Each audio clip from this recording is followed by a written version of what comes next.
Oh, it says we are live on YouTube. We are live. I mean, there hey, you everybody. go. Hello, everyone. Another sort of stuttered start, but that's okay. Give me 1 second. As per usual. There we are. It says we are live on YouTube. Okay.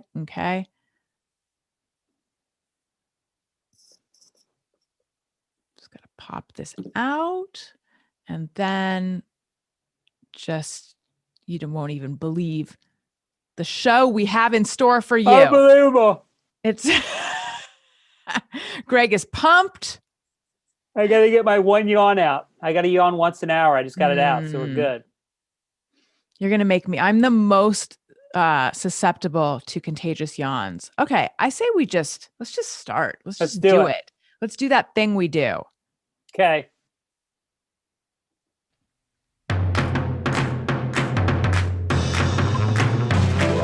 Childish, oh shit. Last time I checked, I was still a kid. Childish, this all freaks me out a bit. Childish, oh shit. How can I parent when I'm still a kid? Childish, oh shit. Who the hell decided I was ready for this? Childish, oh shit. This is like a job that I cannot quit. Childish, oh shit. Maybe I should have gotten fixed. Hey, it's Greg Fitzsimmons. Hi, it's Allison Rosen. Together, we have joined forces once again to bring you a podcast related to circling around, sometimes not getting near parenting. In theory, adjacent to parenting. Yes. And I think that would be the name of our book if we were to write one about about the runaway success of this podcast, Childish, which you are listening to, you are getting in touch with us about, you're following us on social media at Childish Pod on Twitter and Instagram. You're watching us on YouTube, youtube.com/Allison Rosen. You're leaving us nice comments on Apple Podcasts, a couple of which I will read and thoroughly embarrass Greg in a little while. So much. Well, how are you, Allison? I'm okay. Okay. That's a qualified okay. I know. I've just hit a point of pandemic living where I'm just done with it. Yeah. I'm just tired of it. I mean, I don't want to step on my own low, but I feel like I am not being diligent with keeping myself on track schedule wise, and everything's just getting loose and mushy and smushy. And I just don't feel great about myself right now. How are you doing? Well, you guys are both working full-time jobs and you don't have childcare. Yeah. Although Daniel's mom. That's insane. Thank you for saying that, because we both feel it is insane. We're both struggling. And yet there's a lot of other parents out there. You know what? I think actually most parents are struggling, but there's a few out there who aren't loudly struggling. And I'm annoyed at them because of that.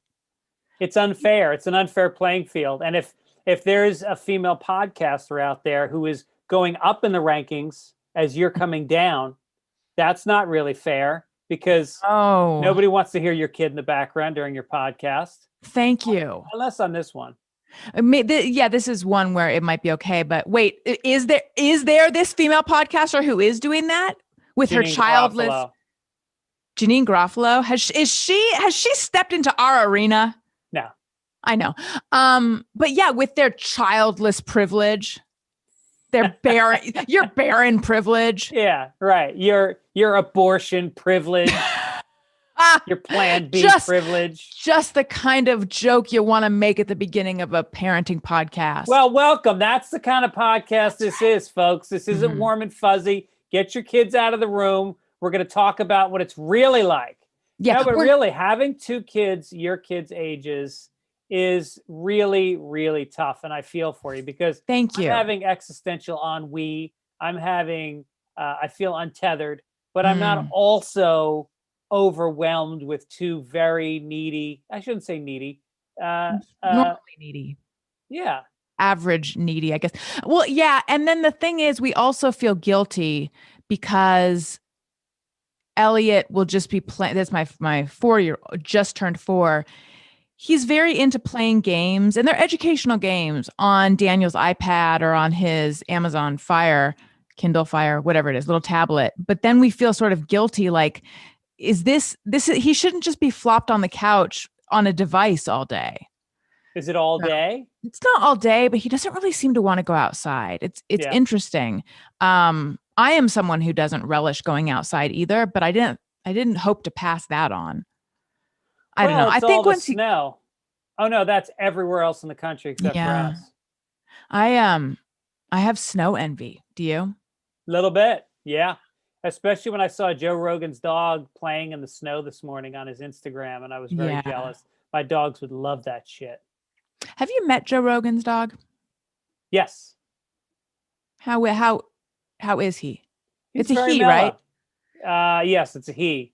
He's very mellow. He's very, he's friendly. He comes up, gives you a salutation, lets you give him a couple rubs, and then he goes and does his thing. That's so sweet. I like that account. I think it's Marshall May Rogan, right? Yeah, that's right. And I wonder who runs that account, though. I think it's Marshall. I think his wife does. Okay. Yeah. I have sort of I can be very judgmental when it comes to people's social media accounts that are for their animal, because I've noticed that there's like a very strict, it gets very redundant, the posts that people write in the voice of the animal. Like the animal's always like, oh, Monday, am I right? And they're always opposed to Monday. They're always excited for Friday, and they fucking love their owners. Yeah. But animals never get Me Too'd on social media. So it's sort of like there's a freedom, I think, for them to say, yeah, took a bitch against her will today at the dog park. Wow. You can just say that. Yeah. You should come up with an account for Brule or Hannah and just see what you can get away with. Brule takes Hannah every day against her will. When I walk them, he tries to mount her as we're walking every day. I have to keep her on a short leash and him on a long leash, or he mounts her. And it's like, hey, God bless them. After 15 years of being married, he still wants a piece. And she's done. She's postmenopausal. I love that you've decided your dogs are married, or maybe you forced it on them. Well, he's very much the male, and she's very female in their behaviors anyway. She's much more like emotive and empathetic, and she'll snuggle with you more, and it just has a cheerier disposition. And he's very controlling.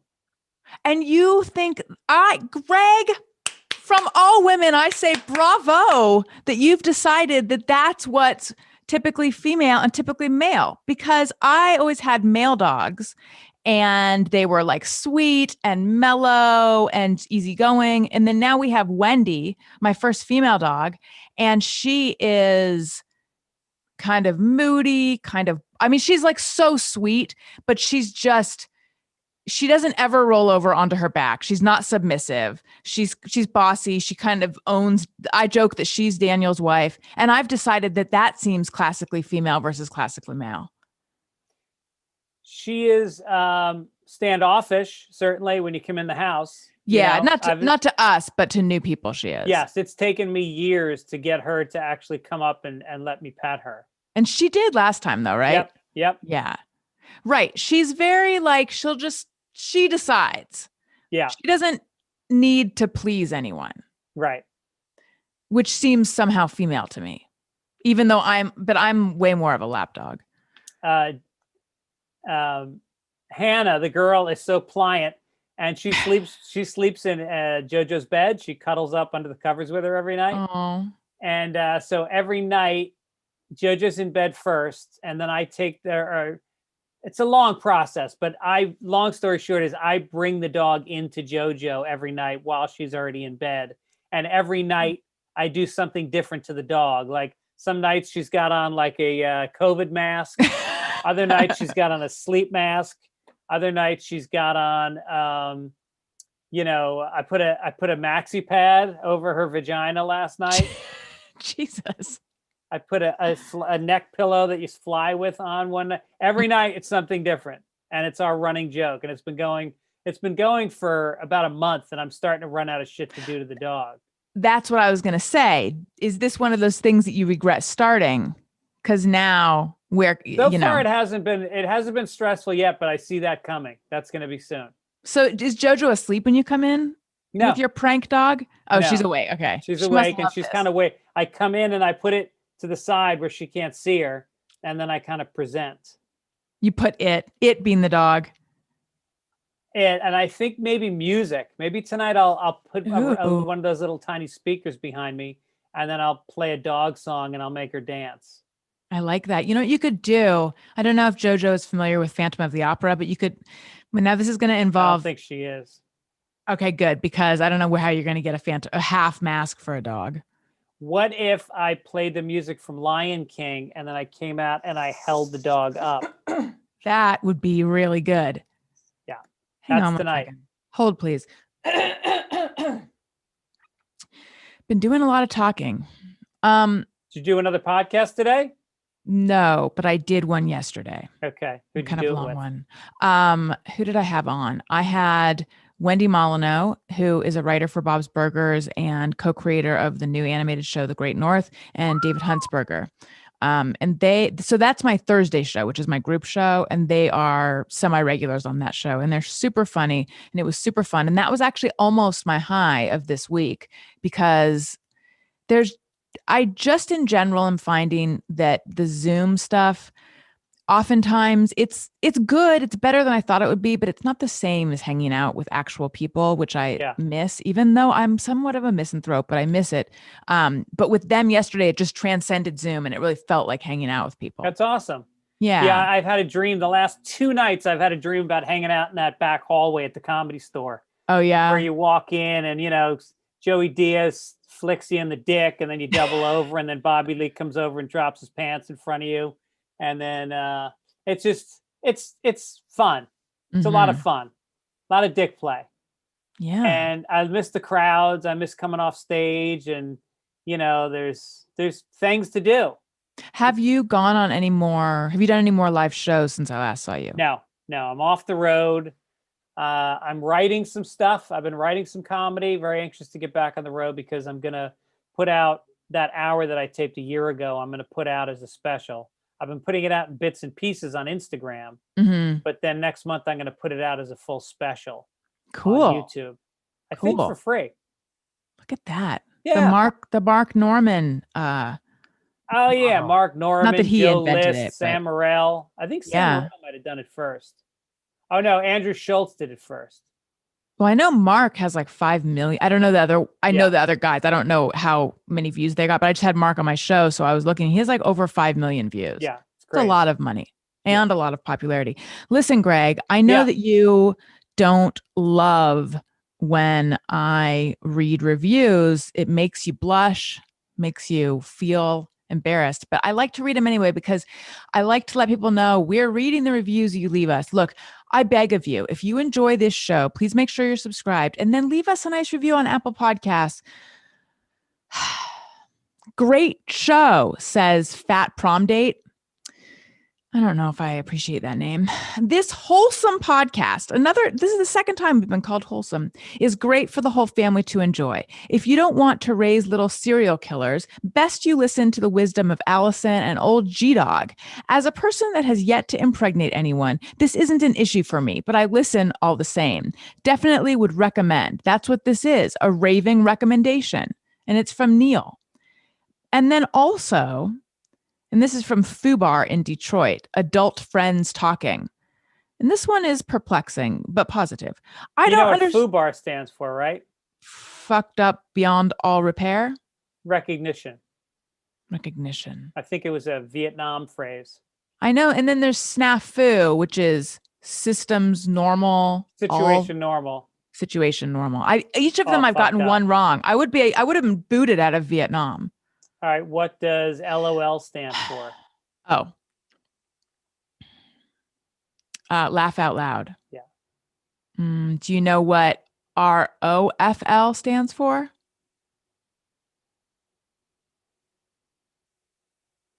Reaching out for love. No. Dating app. I love it. No, it's rolling on the floor laughing. But I don't even know if the young people say that anymore. I feel out of touch with the young people sayings. Yeah. Oh, I wanted to ask you, does JoJo say bro or bruh all the time? Bro, not bra. Like how is it used by her? Like how we would say dude? Yeah, she calls Owen bro. I'm sure she calls her friends bro. Pretty standard. Because on this mom group that I'm on, someone was like, how do I deal with my teen or tween like saying this every third word? It's driving me nuts. And I was like, oh, I never ever hear that. And then all these people commented that for them, it's like, dude, like they say it all the time. It's so overused. You hear some teenagers use it and it's embarrassing. And I hear my daughter and son say like excessively. So the Valley thing has really come back. I think so. So let's hear what Fubar has to say. I don't understand the complaints. It's just friends talking about life, generally kids related, but life focused. Those complaining should find something else to focus on. It's just a podcast. Everyone doesn't need your weird, obsessive critiques. Now, I don't exactly know what he's referring to, but I appreciate the support. Thank you for your nice comments. Was there a negative comment about us? Oh, maybe it was my sing-songy voice. Oh, okay. Speaking of that, though, our social media question, which we put out, was about our voices. Oh, that's and right. I can reveal the result, but let's get to that at the proper time of getting to that. Greg, do we have some news stories, perhaps? Does it feel too early to jump into that? I think it's right around the right time. Is it around the right time? Well, you know what I wanted to mention? Good news followed by bad news. The bad news is my mom had a very serious heart situation. Oh, no. And she had to go in and she got a pacemaker put in. Oh, wow. Thursday. Yeah, it was very scary. Yeah. She's 78, so she's not old. She plays golf a few days a week. She walks on the beach every day. She's in decent shape, eats like shit, but she's also like 115 pounds, so that's fine. And she got it done. She charmed the nurses and the doctors. Everybody loved her. My mom's funny. She's just a lovable woman and scared the shit out of all of us. And it made me think about how much I love her. I talked about it in my podcast that came out yesterday. And so I just wanted to let people know that she's doing fine. Thank you for all your concerned. I got a lot of texts and emails and stuff from people. And Pat is back on her game. Good. Yeah, that's scary. So what was happening that made it so she needed a pacemaker? I think she was feeling tired for a few weeks. She was feeling dizzy. She had no appetite. And so she finally got talked into going. She hates doctors, hates authority. And so she finally went in and the doctor was immediately like, oh yeah, you need, I don't think is that considered surgery, a pacemaker? I mean, I guess it is. They go under the skin. They run it through a vein from your collarbone into your heart. I mean, they make an incision, right? Yeah, it's surgery. Yeah. So she had her heart surgery and... Wait, they run it through a vein? They don't just tuck it right into the heart? They tuck it in, but then they run they tuck it into the skin and then they run something from that down the vein. And there's a battery. You replace the battery every 10 years. I mean, that's a pretty good run, but I hear what you're saying. They should have a thing where you just have like a USB port in your side and you can just charge. And download new software. Yes. Yeah, you could update the software in your pacemaker. They will have that someday. Are you kidding me? We are so close to having your Apple Watch live inside of you with some kind of a USB thing that you plug into for downloads. So close. Right. I think we will see it in our lifetimes. Probably. Yeah. There's a meme because didn't Elon Musk talk about doing some kind of brain implant thing? And there's a meme of like people who are totally okay with that, but not okay with vaccines. It's funnier than the way I just presented it, which was unfunny. So your mom's feeling fine though, now that she has a pacemaker. Feeling great. Ready to get back on Bumble, get life back to normal again. She's not really on Bumble, is she? They have a Bumble for older people. It's called Stumble. Oh, Greg. Oh, Greg. I know. Listen, here's a song. Time for the news.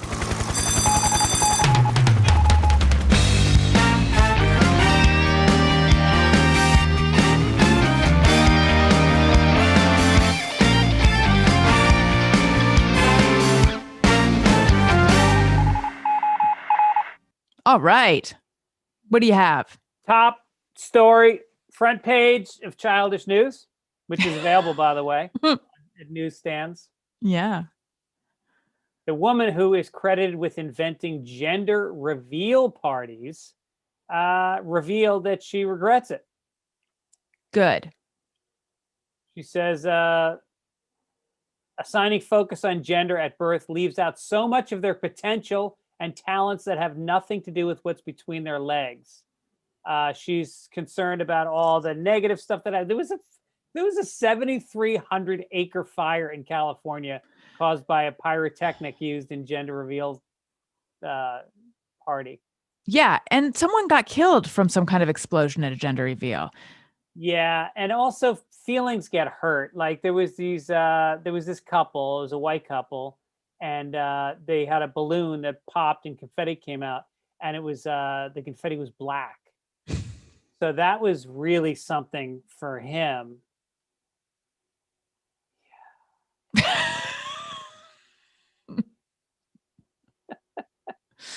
What if it's gay? What if can you tell in the womb if your child is gay? I really don't think so.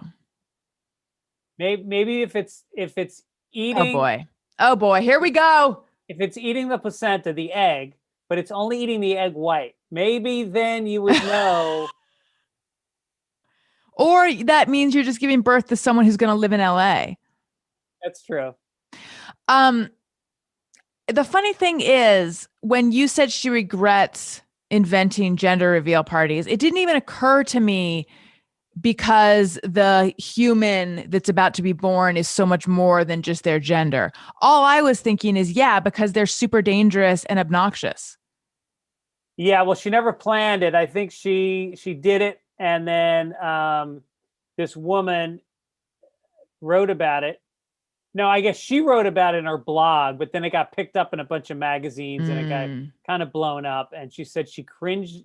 She said, gender reveal parties are canceled. I cringe when I see them now. Yeah, right. People are going to be having them forever. And the funny thing is, I was about to say, here's the thing. No one cares that much what you're having.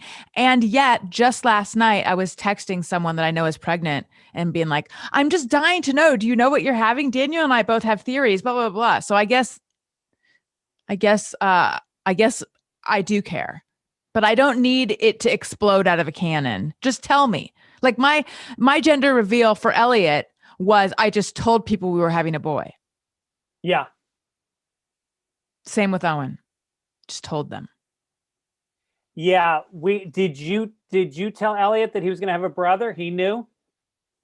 He knew, but I don't think it's only recently that he knows the difference between girls and boys, and that he's started sort of, the concept of girl and boy is something that is pretty recent for him. For a long time, he would mix up her and his, and he didn't get it. I was actually, just because Owen's birthday is coming up, and I was just remembering bringing Owen home from the hospital the first time, and then Elliot just toddling over going, baby brother, baby brother. Yeah. It was so sweet. Yeah, that's nice. Yeah. We didn't find out. Aaron didn't want to know with JoJo. We found out with Owen, but when she got pregnant again, she didn't want to know, and I did. So we agreed to let me find out and not tell her. Mm-hmm. And I didn't. I actually kept to it. And then and I don't think I told anybody. I don't think I told a single person. Wow. So that was fun. That's a fun way to go. Do the hybrid. Yeah. I see. I would think that would be like an isolating experience. She didn't try to get you to tell her at all? She didn't, but that's her personality. She's very kind of Zen-like. But she really wanted a girl. And so she did say she seemed like I seemed happy, which made her feel like it was a girl. Mm-hmm. Yeah. And is that what you wanted to? Did you have a preference? Yeah, I wanted a girl. I wanted a boy and a girl, but I would have been just as happy with 2 boys. I don't, I wanted healthy kids. We got healthy kids, and I feel very lucky for that. I think that's how it is. You can have ideas of, like, I think I mentioned before, my whole life, I always imagined that I would have a daughter. And I think a lot of it was because I envisioned going through the rites of passage with her. Like, here's how I'm going to be when she gets her period. Here's how I'm going to be when she gets married, Yeah. And I just wanted to sort of help her through these things that I struggled through. And so when I found out I was having a boy, I was it took me a bit to sort of get used to the idea, because I don't have no idea how to even do that. And yet now that they're here, I never, ever wish my children were anything other than what they are. Right. You just love who they are. It's not really about. You hope one of them is gay? Be honest. Again, I just love who they are. No, what's funny though, Daniel and I have already talked, like, I can't even imagine having any feeling other than I want you to have an easy life. And I know that if it's this way, that's going to be harder, but you are who you are. And I love you for who you are. And I want you to be who you are. Like, that's the thing, is that if you get a good gay kid and then you accept them and you support them, it makes you look noble. So it's a feather in your cap. It gives you an opportunity to show the world how good you are. Look, if it doesn't happen, I'll adopt a gay kid. Yes. Because then that's 2. That's 2. It's like, oh, she accepts her gay child and she adopted. Hello. Also, you can adopt a gay girl. They call them lesbians, because then you get your daughter and you get a gay kid. And you got to get her young enough to have her period, though. You got to put in the order, ask for a pre-period lesbian. Do you think that they would think that's weird, or do you think they're used to special requests? Oh, no. It's a PPL. It's right on the application. You know what I was going to say? Lesbian. You know what I was going to say, Greg? The person who invented Labradoodles regrets it deeply. Did you know about that? Is that true? Yeah. It's like this person's greatest regret is that they ever invented the Labradoodle. No. For real. This was a news story a while ago. If we had a show not about children, but about designer dogs, we would have done that story. But the Labradoodle is known as the most kid-friendly. It's hypoallergenic. It's not too big. It doesn't shed. It's friendly. I know. I forget why this person is so opposed to having created this Frankenstein of dogs. Huh. I think they just feel, I think he played God, and you shouldn't do that. I think. I have a story, but you also have another story.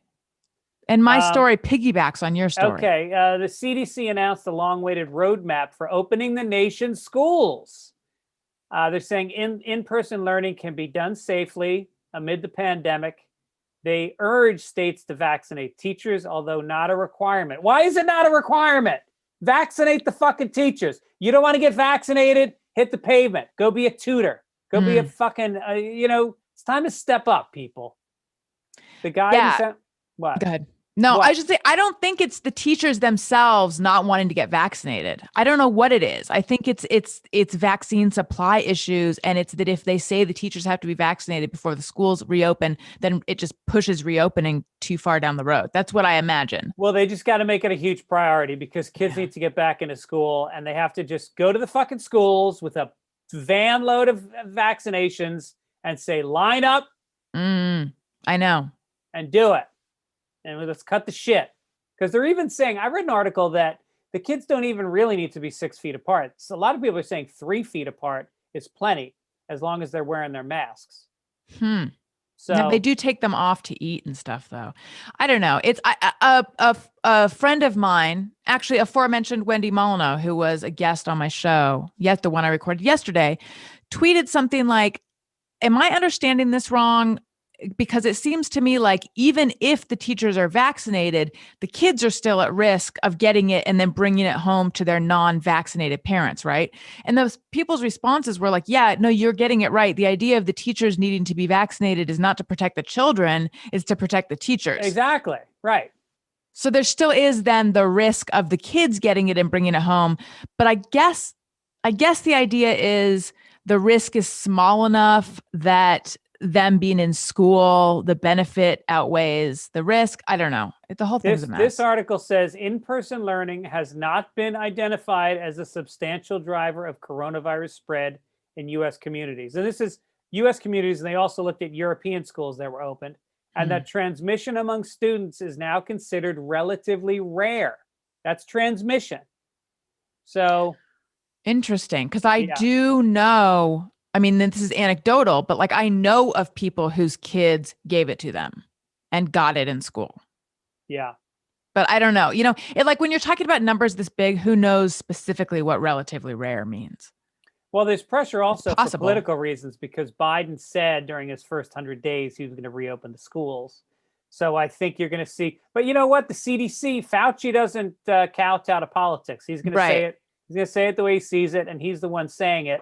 And I've always said, I trust Fauci. Whatever that guy says, I trust it. When you say that, like he calls it as he sees it, is he like the Bethany Frankel Real Housewives of public officials? Like, I've not seen Real Housewives. Okay. Well, she says what other people are thinking. She just says it. I think my agent dates her. What? Yeah. Yeah. She's real, like fast talking, shoots from the hip. You might not like what she has to say, but you'll agree with it, you know? Oh God, I don't want to date that. That doesn't sound fun. She's sardonic. Your agent dates Bethany Frankel. Yeah. Wow. Right. So story here on Today Parents about how teachers are grappling with being bullied during the pandemic. And a lot of teachers have considered quitting. I think almost all of the teachers who spoke in this story would not give their last names for fear of retribution, for fear of getting fired. But these teachers don't want to risk their lives. And so they don't want to go back until they're vaccinated. The measures that schools could have taken to make it safer, like better ventilation, et cetera, a lot of the schools haven't taken those precautions. And, you know, the vibe among parents who themselves are desperate to get their kids back in school is like, just man up, quit being a baby. Your job is to teach our kids. And then they're like, yeah, but we are teaching your kids. And many of them are actually working longer hours than they would if they were in person.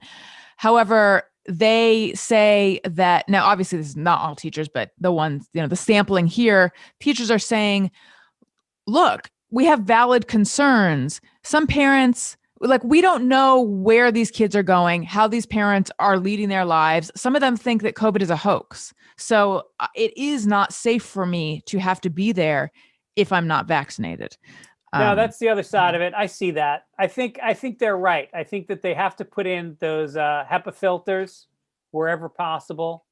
I think that if it's a school that can have outdoor classes, go sit on the lawn, go sit at the picnic tables outside the cafeteria, wherever. And, you know, and if they have to, they can even do like 1/3 comes on Monday, 1/3 comes on Tuesday, you know, spread it out. But I think they have to do something. It's. I mean, look, I'm talking to the converted over there. You need your kids out of your house. I do. Or I need a nanny that we feel comfortable with, that my kids like, who can take them out of the house. So wait, what's been going on? Your mom's been around? No, Daniel's mom is here. She comes, she lives in Arizona, and she drives. She used to always fly to visit us. And then we didn't want her flying, even though now, I mean, I know that what you've said that like it's safer, but we asked if she could drive instead of fly when she was going to come earlier in the pandemic. And she realized that it's actually quite easy for her to do that drive. So she's been coming like once a month and helping us. So she's here now. How many hours is the drive? I think it's like 7 or 8. So she's near Phoenix? She's in Tucson. So she comes and she stays in your guest room, and then she just like stays for like a week? She's staying for 11 days this time. Nice. I think. Yeah, it's so nice. And then when she's not here, how do you handle the kids? We trade off every 3 hours. So someone goes 8 a.m. to 11, and then 11 to 2, and then 2 to 5, blah, blah, blah. But when I have a show, it's hard because I can't, I need to prep, and then I'm doing my show. So on those days, so we sort of hit a wall. And Daniel's like, this is not sustainable. Like, I can't do this, because he felt like there was a week where it was like mostly just him watching the kids because I had a lot of shows. So I have rescheduled all my shows when I can to later in the day. So now on days when I have shows, I take them in the morning and like early afternoon. And then he takes over, and then I, take a shower and get ready for the show and stuff. It's doable, but it's also difficult because it's You want me to come babysit one day? Yes. Really? I'll do it. Oh my God. Babysit.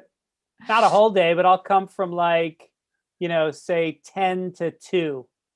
That's a good chunk of time. Yeah, I'll do 10 to 2. All right. You're signed up. What will you do with them? She's still here next week. I'll walk them to the park. We'll go in the backyard, and I'll teach them to play paddle tennis. We now have a little basketball hoop and a little t-ball thing and a little balance bike. These were gifts for Elliot's birthday. He has no interest in them. Owen has a passing interest in them. Will Owen nap at all during that time? Yeah, he goes down around 1. Perfect. Yeah. And then at that point, I'll probably let Elliot get on that iPad for a little while. Mm-hmm. And then I'll be out of there around 2. Perfect. Just let me know your rate. So listen, Greg, this episode of Childish is brought to you by Lemonade Health. The new year is a great time to check in on your general health and well-being, especially in the middle of a pandemic.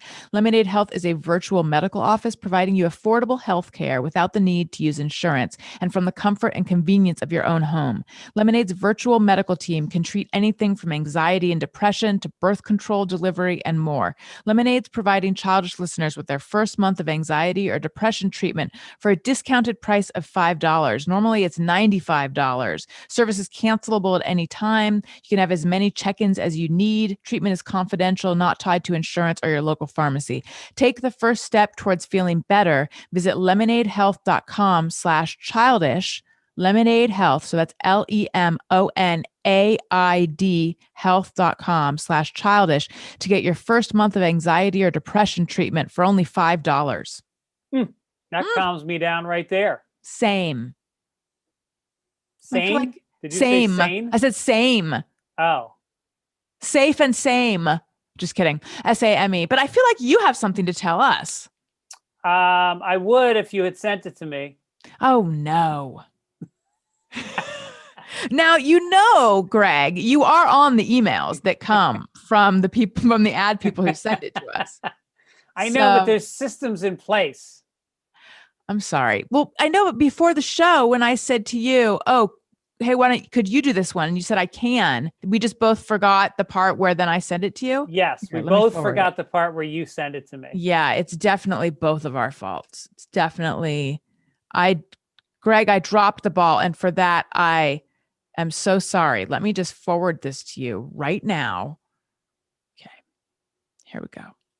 This is where the people that are watching us live streaming get to see how the sausage is made. That's right. Because the people that are listening to the podcast aren't hearing this right now. As far as they know, we are on top of our shit. We are a well-oiled machine, but you guys get to see that we're not. You should have it. Not yet. By the way, I'll say it when we come back.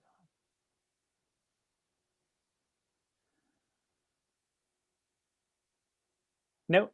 No new messages. No. Hold on. What? How often do you check your junk mail? Like only when something goes missing, or if I'm super bored.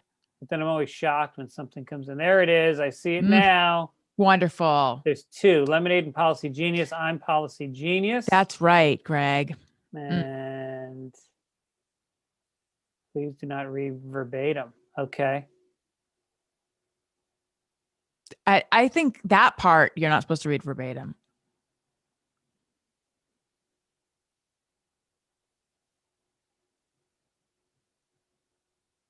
Okay. Ready? I'm ready.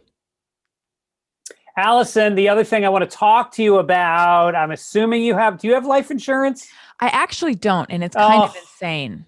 That is insane. It's Can insane. I tell you how you're going to get your life insurance? Please, I would like to know. You're going to get the best deal possible. That's what I'm listening. Look, you want to compare rates. You want to have a party involved that is not in bed with one of the insurance companies. That's right. I don't want. So look, there's no hassle when you work with Policy Genius. Their licensed experts work for you, not the insurance companies.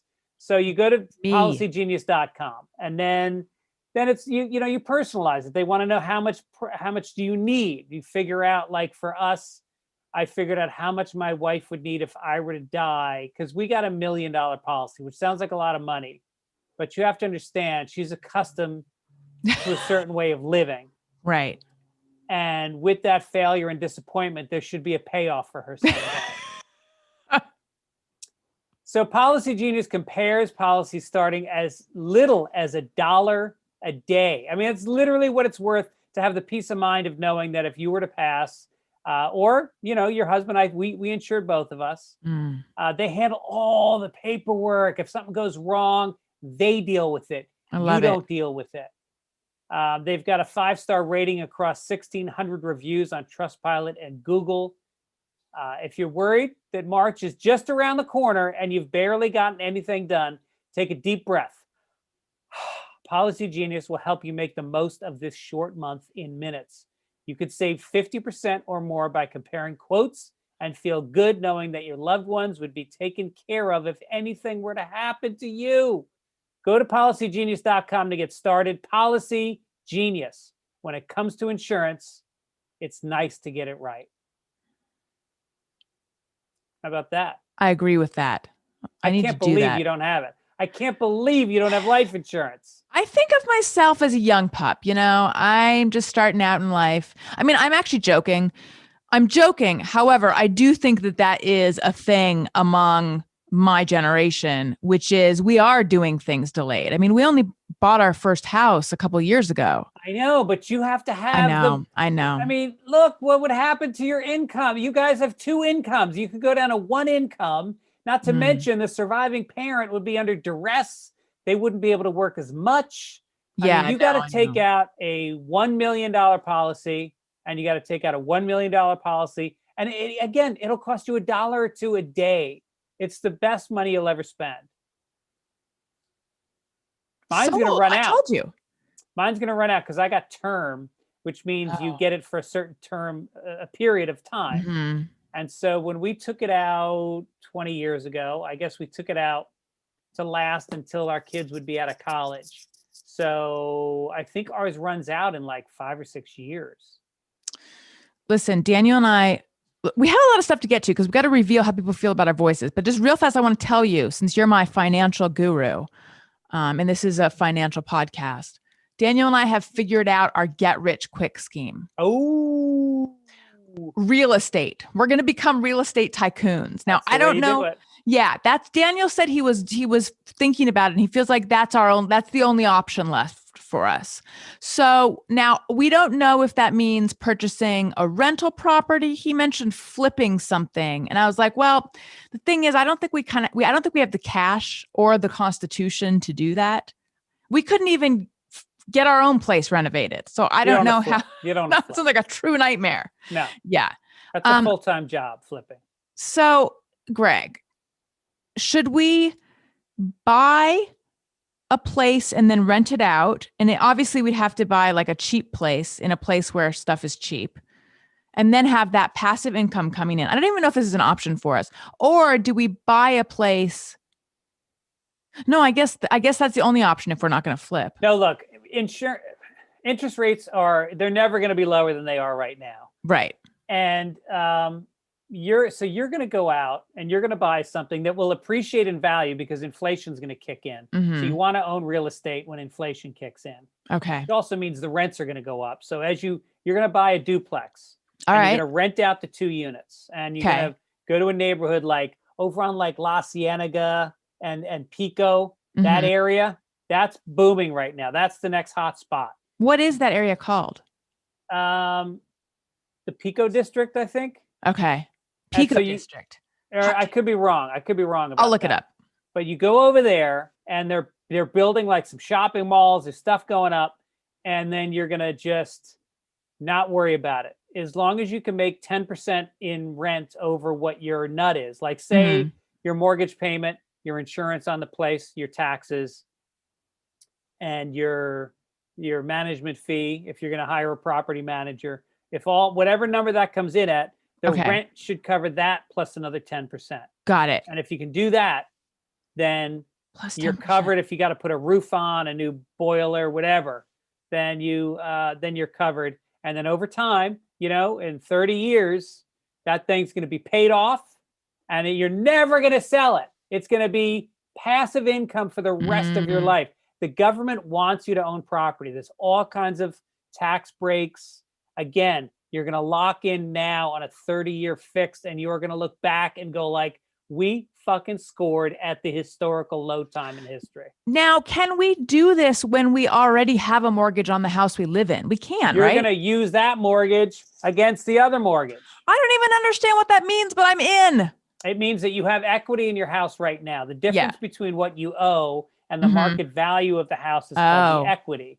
And say you've got $100,000 in equity right now. You can use that as collateral against the next property that you're buying. Collateral meaning, so like, but we still have to put it down on the other one, right? Oh yeah. Okay. Probably 10%. So you could buy a duplex in that area for probably $1 million. So you got to put 100,000 down. No prob. It's in my shoe. You know how people have penny loafers? I have million loafers. But can you ask your parents to go in on it as an investment with them? No, I was just decrying that, if I'm using that word right, to Daniel earlier. I wish I had that kind of situation, but I have parents who proudly refuse to ever do anything like that. I respect it. What? It gives you character. It doesn't give you a duplex, but it gives you character. Listen, I'm going to do a GoFundMe for our rental property. That's a nice idea. And then people can live there. Did you have a management company? No, you were the management company, right? Yeah. And would you recommend that? If you buy a really nice unit in a good neighborhood, then you're never going to have to worry about like constant repairs. But that's not La Cienega and Pico, right? No, it's getting there. You can buy a decent place there. All right. I'm super into this idea. You know why? Because it doesn't involve leveraging our talents to somehow make more money. Right. Just involves leveraging our money to make more money. Right. Okay. Listen, we got highs and lows. We need to tell people how our voices are doing. We've already recorded, and Pete, cut this out. YouTube people, you get to hear this. We've recorded 49 minutes of gold, 47 minutes of gold, 2 minutes of crap. What do you think? What should we do now? Let's do the Instagram. I thought those were fun. Okay. So listen, we post a question on social media every other Friday, where we ask you guys a question that relates to the show. And as you know, last week, someone accused me of having a sing-songy voice, which Greg and I had a lot of fun with. So our brave question was, do you find Greg or Allison's voice annoying? And I was like, are you sure you want to do that as a question? And you said you want to know. You want to know what they think. So I've always been self-conscious about my voice. Did I step on our little intro thing? Hang on one second. You wrote. You were saying you've always been self-conscious of your voice? I've always been self-conscious over my voice. So I actually, at the age of 54, took a voice class during the pandemic. You did? Yeah, it was a bunch of people. There were like, I don't know, 6 or 7 of us, and this teacher who was very good. She was a little touchy-feely. It was a lot more time talking about emotions and expressing ourselves. than it was of like, hold your chin here, breathe like that. It was very little of that. But was it on Zoom? It was on Zoom. Oh. And there was a huge celebrity's daughter was in the class. You've got to tell me. One of the biggest celebrities in Hollywood. This is amazing. And her grandfather is one of the biggest celebrities in Hollywood. And it's obviously not Drew Barrymore. Nope. You can tell me afterwards. But I need to hear about. But this girl is not famous. Right. She's like 23 or so. It's like Michael Douglas's daughter or something. So here's what I learned in the class. Okay. Here's some of the things I learned. And I'll say this for those of you that are concerned about your voice, say you got to give a presentation or whatever, yawn, do big, long yawns. What does that do? Out, stretch your head, pull it to each side, do some rotations of your head, put your arm over, and then you're going to rub your jaw right at the base. Give it a good deep rub. Move it around. Then you're going to do some deep breathing. It's called a box breathe. So you go in, you stop every 4 times. Hold it for 4. Let it out for 4. Hold it for 4. I got to watch you do this because I don't think I'm doing it right. So you do like 4 little inhales? Yeah. Hold it for 4 and then 4 little exhales. Do that about 3 or 4 times. Then you're going to go into a squat with your head down and just make some noise. And then as you stand up, expel noise. And then relax your tongue. That's all. Just relax it. What does this do for your voice? It gets you settled into your relaxed voice. So if your voice is tight, you're not getting all the resonance. You're not getting the emotions across. Right. So what was this class specifically? Because I took a voice class that I thought was going to be stuff like this, or I don't know. I think I thought it was going to be like elocution or something, like teaching you how to speak correctly or not say like or whatever.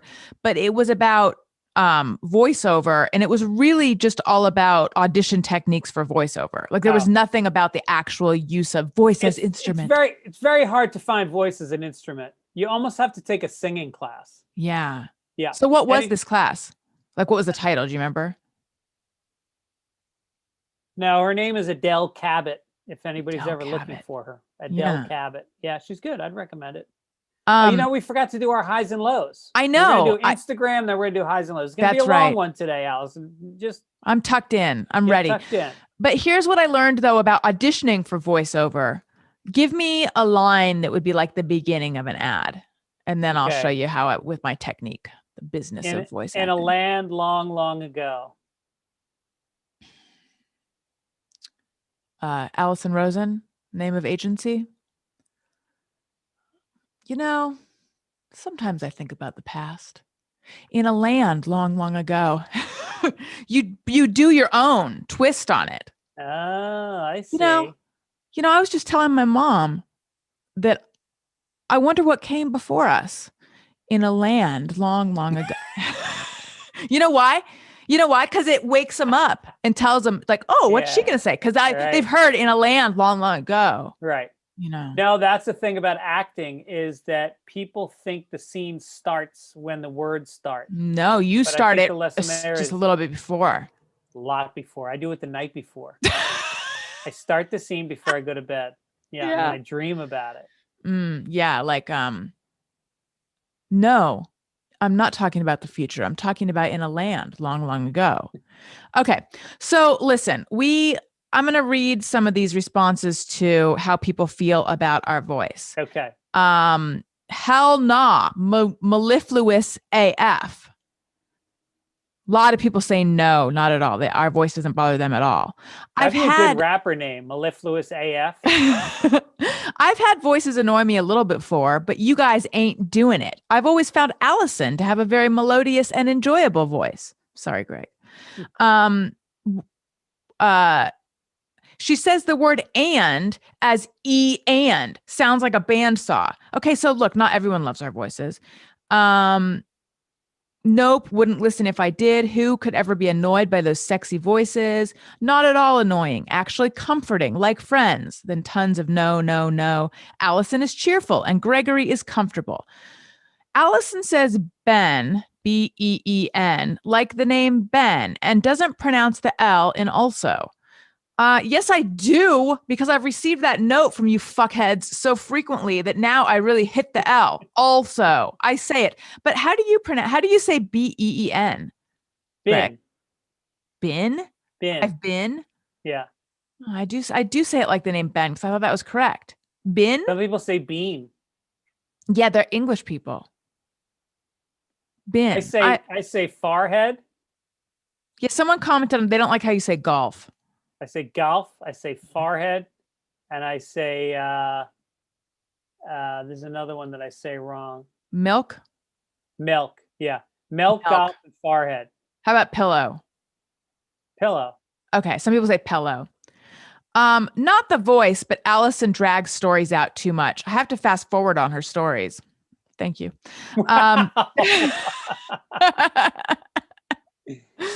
Neither is annoying. Hard no, I enjoy everything about you. Neither, and I love Allison's laugh. Allison hems and haws in an effort to be PC or not offend. What does that have to do with your voice quality? That's just a random shot at the bow. Yeah. Just when Allison says, and, what kind of question is this? Why would I listen if I found either annoying? Now, here's one. Allison actually has a fine broadcasting voice, parentheses, and I'm a professional voiceover artist. Oh. Yeah, burn. Love Greg's. Allison's can be a bit annoying sometimes. I think you have a lovely voice. Thank you. Yeah. I do too. Because it's not too broadcastery, but it's professional. Thank you. Love them both, but Allison has an especially soothing voice. Thank you. All right, enough.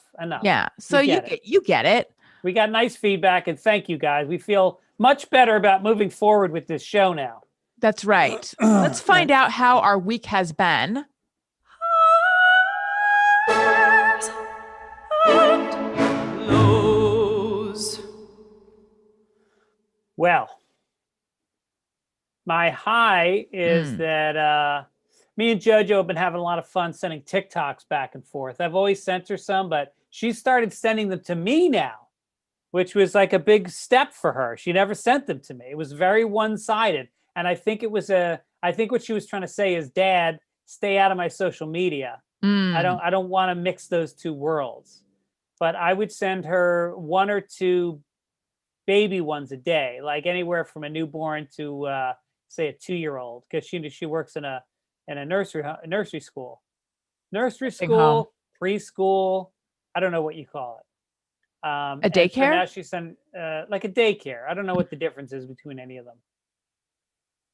So that's been my high. Just a lot of kids getting on top of a giant dog and poking them. Yeah. The dog doesn't give a shit. Or, there was one today where a kid the parent was looking for the kid and they went in the closet and the kid was in a walk-in closet behind the shirts taking a dump. The parent was like, all right, let me know when you're finished. I thought that was good parenting. That is, yeah. Dancing, that kind of stuff. So that was my high. That's sweet. So my high, I attended a Zoom wedding, and what? It was very, very sweet. And it really felt like being somewhere. You know what? I'm going to make my high about my kid though. So I'm changing it, even though the wedding was like an emotional high point of the week, but I've just been having so much fun with Owen. I feel bad. You know what? I'm sure I've done a lot of highs about Elliot. So I feel bad singling one out, but Owen he's about to turn 2 and he's just in a really fun phase. Like he just suddenly is just much more interactive. And, I can say to him, Owen, give me a kiss. And he smiles and toddles over and then smushes his little face into mine.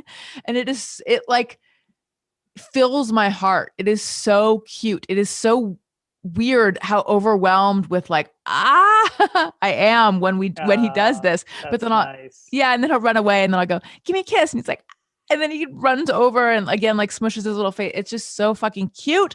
And then today he leaned down and he was counting out loud the bathroom tiles. sort of like a prison thing to pass time. But the way he said it was so cute. I don't know. Like a prison. Yeah, I mean, I don't know why he's trying to count tiles, but I don't know. He's just a cutie pie, and I feel like he's like in a new developmental phase. Oh, that's sweet. Yeah. I'm so jealous. That's so nice. It's really cute. That is one of the things where people go like, how do you have a kid? How do you put up with the crying and the no sleep and all that? It's like that. Pretty much that. I know. I have like I just melt when he kisses me. It's so cute. Yeah. What's your low? My low is I'm losing my man on Saturday. Owen's going back to Chicago. We've been having such a nice time. He's been home for a year. Wow. A fucking year he's been home. The year you didn't think you were going to get. Yes, we've been having a lot of fun together and playing a lot of golf and drinking a lot of milk on my forehead. So I feel sad. I feel like I wish we did more, but there's only so much he really wants to do with me. I think he's tired of me. I think he's ready to go, and I think I'm ready to let him go. But it makes me a little bit sad that I'm going to be driving to the airport on Saturday. Yeah. He must be so excited, but I bet it'll be hard for him too. I think so. I think it will be. Especially his relationship with Aaron is like, there's no closer like mother-son relationship. It's very Oedipal. Yeah. Do you feel like he has a competition with you? Yeah. Interesting. Does she do the thing I do of come give me a kiss and then he smushes his face into hers? Because I feel like I don't know about that. He's 20. That's what I'm saying. Yeah. He's too old for that. Yeah, he's a little old for that. But, he does want to like wrestle with me and prove that he can beat me. Which he can now, which is a very difficult developmental stage where your son who works out every day for like 2 hours a day can beat you up. Yeah. He couldn't beat me up. If it came down to it, I could punch him in the throat, probably intimidate him. But if we play wrestle, he can win that.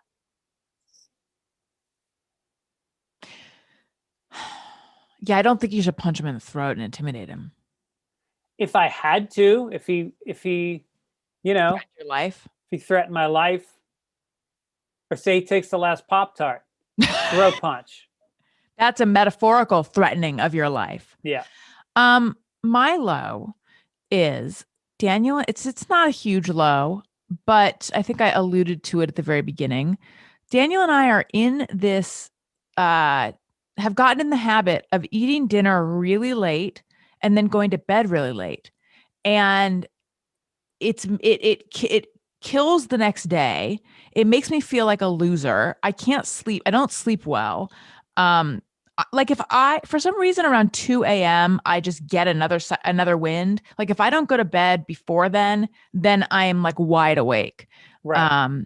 And I feel like I don't know how it happened. I'm like baffled. Like, how is it that we are eating dinner at 11:45 p.m.? So today I just announced like, I need to eat dinner earlier. I need to go to bed earlier. And so hopefully I'll get the train back on the tracks, but it feels out of control right now. Yeah. It is hard during the pandemic to keep regular hours. It's so easy to slip into. Are you watching TV late at night? Yes, we're watching Below Deck, which I think I mentioned last time. It's a reality show on Bravo about the staff of a ship. It's just taken over my life and Daniel's as well. How many seasons are there? Oh, like 13 or something. No. But we're only on season 3. Oh my God. Yeah, Is it that good? Should we really watch it? I really enjoy it. I am really sucked in. I don't know if you like reality type shows, but I have gotten so sucked in because I knew about it for a long time. And I was like, should I give it a try? And then a couple friends gave enthusiastic endorsements. And I even remember like that thing when if you're like married to someone and you're like, remember when we were just friends, if there was a phase like that? Like I remember watching the first season and being like, I'm kind of into this versus now where it's like a part of my marriage and my life. Yeah. TV shows can become really like intrinsically part of your like intimacy. It's like you feel like, I really feel like Downton Abbey was our family. I felt very close to them. Yeah. I didn't watch the last season or the last couple seasons of Downton Abbey. Maybe I need to get back into it. It just gets better and better. All right. I'll do it. I mean, I know some of the things that happened, but I guess I remember being into Downton Abbey. I mean, this is similar. It's the crew of a ship. So I think you might enjoy it. Okay. Have we done it, Greg? I think, and again, I don't want to beat this drum to death. But there's a certain negativity in the world, and it comes up, and I try to ignore it, but they say that we couldn't do it. I know. I try to just tunnel vision, just plow through, don't listen to the people who say we can't do it. But every now and then I can't ignore it anymore. Why do they insist we can't do it? All we've ever done is it. We just do it time and time again. Yeah. We didn't just start doing it. We've been doing it. I was born doing it. Yeah. Together we've been.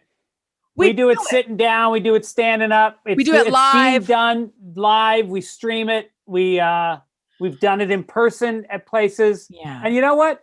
Keep saying we can't do it. I draw energy from it. That's right. It feeds me. It feeds my soul. It feeds my heart. Keep saying it. If you want to look the fool. Well, listen. They will. They will. They already do.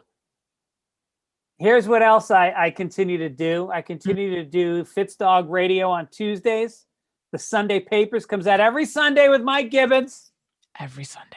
And then I got stand-up dates starting in late March, coming to you in Raleigh, North Carolina, and Philly. Bunch of places. Go to fitzdog.com. Get yourself some tickets. And don't forget, support Best Buddies. Help the people that are helping people that have intellectual disabilities get housing and part-time jobs. Give some money at bestbuddies.com. And I continue to do Allison Rosen is Your New Best Friend. So please go check that out. This week I had Bobby Moynihan on. The week before I had Phil Rose. Yeah, he's great. I had Phil Rosenthal says he loves you. Yeah, I love Phil Rosenthal. I had him on. You can see those at youtube.com/Allison Rosen. Same place you can see this very video.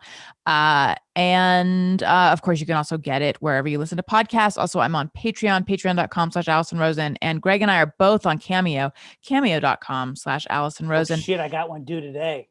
Oh. I'm going to do it right now. Do it right when we end. Guy asked his girl to marry him. Wants me to be a part of it. Oh, my God. And I waited till the last day. That's nice. That's classic Fitzsimmons, though. Classic Fitzdog. I can't believe he wants you to propose. I don't think I'm proposing, but it seems that he's showing her this video like after the proposal. Yeah. So I guess he hasn't been able to ask her yet because he's waiting on my Cameo to come in. I hope it goes well for him. You should probably do like a contingency too. That's a good idea. Maybe I'll do that. Okay. So listen, if you would like to email us, childishpod@gmail.com. And if you would like to follow us on social media, please do at ChildishPod on Twitter and Instagram, and go to our website, childishpod.com. All of our contact stuff is right there. So just go there. And I think we did it. I'm Greg Fitzsimmons. I'm Allison Rosen. And we are Childish. All right. Bye, everyone. Thanks for hanging out with us, guys.